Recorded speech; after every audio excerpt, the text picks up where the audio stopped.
बिस्मिल्लाहिर्रहमानिर्रहीम। News story के देखने और सुनने वालों को अस्सलाम वालेकुम। नाज़रीन, आज की वीडियो में हम बात करेंगे ऐसी सरजमीन की जिसके लिए आप सल्लल्लाहु अलैहि वसल्लम ने खुद दुआ फरमाई, जिसकी तारीख हज़ारों साल पुरानी है और जिसकी अहमियत कुरान और अहदीस में बार बार बयान हुई। जी हाँ, हम बात कर रहे हैं सरजमीन शाम की। क्या आपको मालूम है कि शाम न सिर्फ कदीम तहजीब का मरकज़ रहा बल्कि ये इस्लामी तारीख़ और क़यामत की निशानियों के हवाले से भी ख़ास अहमियत रखता है। इस बात से ये सवाल पैदा होता है कि आखिर शाम को ही ये फजीलत क्यों हासिल है।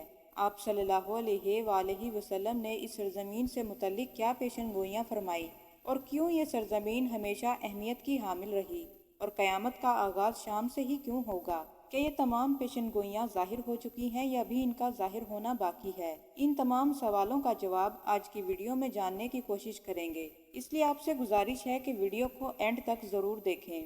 सूरतुल अंबिया में अल्लाह पाक का इरशाद है, और हमने इब्राहीम और लूत को निजात देकर उस सरजमीन की तरफ भेजा जिसमें हमने तमाम जहान वालों के लिए बरकत रखी है। नाज़रीन, उलमाए कराम की मुतफ़िका राय ये है कि इस आयत में जिस सरजमीन का जिक्र किया गया वो शाम ही की सरजमीन है।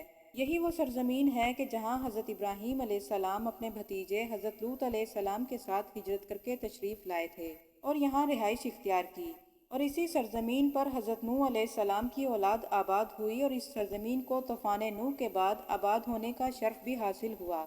इस सरजमीन की अहमियत इस लिहाज से भी बहुत ज़्यादा है कि यहाँ हज़रत सुलेमान अलैहिस्सलाम की हुकूमत कायम हुई, और हज़रत सुलेमान अलैहिस्सलाम की हुकूमत इस कदर वसी थी जो मशरिक़ से मगरिब तक फैली हुई थी। शाम में बहुत से अंबिया कराम तशरीफ़ लाए, जिनमें हज़रत याकूब अलैहिस्सलाम, हज़रत अय्यूब अलैहिस्सलाम, हज़रत दाऊद अलैहिस्सलाम और हज़रत यहया अलैहिस्सलाम शामिल हैं। रसूलुल्लाह सल्लल्लाहु अलैहि वसल्लम ने शाम की फजीलत बयान फरमाई और शाम के लिए दुआ फरमाई, ऐ अल्लाह हमें बरकत अता फरमा हमारे शाम में।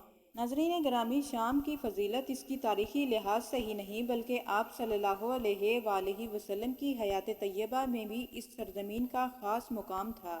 आप सल्लल्लाहु अलैहि वसल्लम ने अपनी ज़िंदगी में जिस सरजमीन का सफ़र किया वो मुल्क शाम की सरजमीन है। आप सल्लल्लाहु अलैहि वसल्लम अपने चचा अबू तालिब के साथ तिजारती काफ़िले में शामिल होकर शाम के सफ़र के लिए रवाना हुए, और यही वो सफ़र था जिसमें राहिब से मुलाकात हुई जो ईसाइयत का आलिम था, और राहिब ने आप सल्लल्लाहु अलैहि वसल्लम की नबूवत की निशानियों को पहचान लिया, और आप सल्लल्लाहु अलैहि वसल्लम के चचा अबू तालिब को आपकी हिफाजत करने की हिदायत की।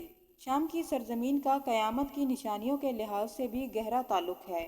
नबी पाक सल्लल्लाहु अलैहि वसल्लम ने शाम के बारे में कई ऐसी पेशन गोइयाँ फरमाई हैं जो क़यामत से कबल ज़ाहिर होने वाली बड़ी निशानियों से ताल्लुक़ रखती हैं। इन अहादीस में वाज़े तौर पर बयान किया गया है कि शाम आखिरी ज़माने में अहम वाक़यात का मरकज़ होगा, और एक बड़ी निशानी जो क़यामत से कबल ज़ाहिर होगी वह बड़ी आग का ज़ाहिर होना है जो लोगों को हाँकती हुई शाम की तरफ ले जाएगी। आप सल्लल्लाहु अलैहि वसल्लम ने फरमाया कि क़यामत उस वक्त तक नहीं आएगी जब तक हिजाज यानी अरब की सरजमीन से एक ऐसी आग न निकले जो बसरा के ऊँटों की गर्दनों तक को रोशन न कर दे। ये हदीस इस बात की तरफ इशारा करती है कि क़यामत के करीब एक ऐसी आग ज़ाहिर होगी जो बहुत ही खौफनाक होगी और तमाम लोगों को शाम की तरफ हाँकती हुई ले जाएगी। उलमाए कराम के नज़दीक ये आग मशरिक़ की जानिब से ज़ाहिर होगी और अपनी लपेट में हर चीज़ को लेकर जला डालेगी और लोगों को हाँकती हुई शाम की तरफ ले जाएगी। इस आग का मकसद लोगों को इस सरजमीन की तरफ इकट्ठा करना होगा ताकि तमाम लोग मैदान हशर में इकट्ठे हो जाएं।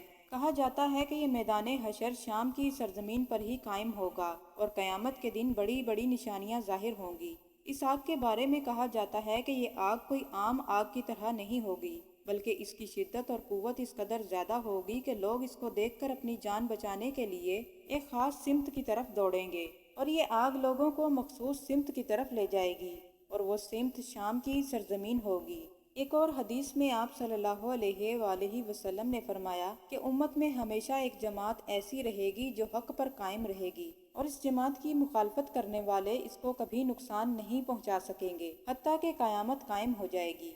नाज़रीन, उलमाए कराम और मुफस्सिरीन की राय के मुताबिक इस जमात का मरकज़ शाम होगा जो आखिरी ज़माने में ईमान की हिफाजत करेगी। इसी तरह इमाम महदी अलैहि रिज़वान की क़यादत में एक बड़ी जंग का भी जिक्र मिलता है احادیث کی کتابوں سے ہمیں معلوم ہوتا ہے کہ وہ شام کی سرزمین ہوگی۔ کہا جاتا ہے کہ امام مہدی علیہ رضوان شام کی سرزمین پر اپنی خلافت قائم کریں گے اور مسلمانوں کی قیادت کریں گے۔ اس کے بعد حضرت عیسیٰ علیہ السلام کا نزول بھی شام ہی کی سرزمین پر ہوگا۔ حضرت عیسیٰ علیہ السلام دمشق کی مشرق کی جانب سفید مینار پر نازل ہوں گے، اور یہ بات قیامت کی اہم اور بڑی نشانیوں میں سے ہے۔ ناظرین گرامی، شام کی سرزمین کی اہمیت اس لحاظ سے بھی زیادہ ہے کہ یہی وہ مقدس سرزمین ہے کہ جہاں دجال کو شکست ہوگی، اور یہ بھی قیامت کی بڑی نشانیوں میں سے ہے۔ دجال، جسے فتنوں میں سب سے بڑا فتنہ کہا گیا، اپنی پوری طاقت، قوت اور چالاکی کے ساتھ لوگوں کو گمراہ کرنے کی کوشش کرے گا۔ نبی پاک صلی اللہ علیہ وآلہ وسلم نے دجال کے فتنے کی شدت کا اس قدر تفصیل کے ساتھ ذکر فرمایا